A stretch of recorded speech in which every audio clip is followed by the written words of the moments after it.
Hello, and a warm welcome. Today, we're going to explore a very simple story. But inside this story, we'll find some interesting ideas about science, about wisdom, and about the quiet power of helping. Let's begin.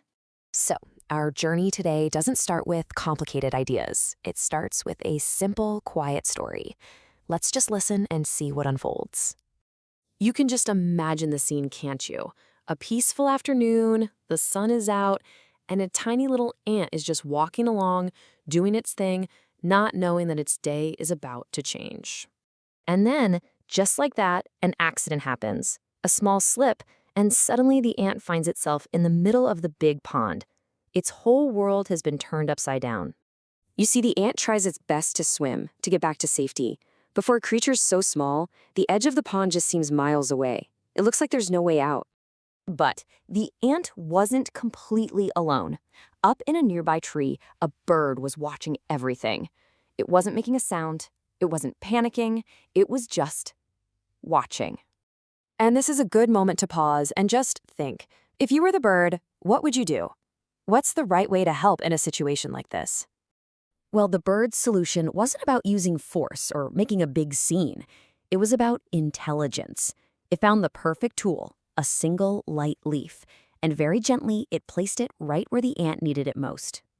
And just like that, the leaf becomes a little boat, a life raft.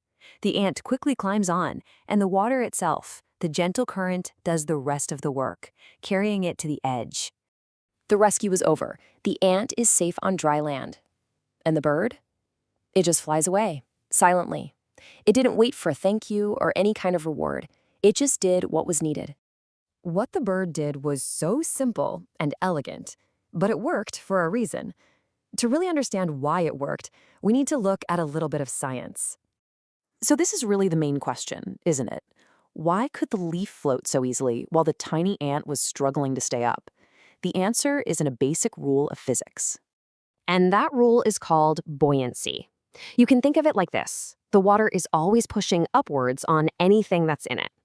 If an object is light enough, that upward push is strong enough to hold it right on the surface. So, what makes a leaf so special? Well, it has two things going for it. First, a leaf is just very, very light. And second, if you looked at it under a microscope, you'd see it's full of tiny little pockets of air. That air makes it even lighter, which makes it perfect for floating. When you compare the two, it becomes really clear. The ant, even though it's small, is actually denser. It's heavier for its size compared to the water, so it sinks. But the leaf is much lighter for its size, so that upward push from the water, the buoyant force, can easily keep it floating. And here's the really interesting part. The bird didn't need to know any of this science. It just observed what was happening. It chose a solution that worked with the laws of nature instead of trying to fight against them. So we've talked about the story and the science, but there's also a deeper meaning here, a sar, or an essence, a kind of wisdom we can use in our own lives.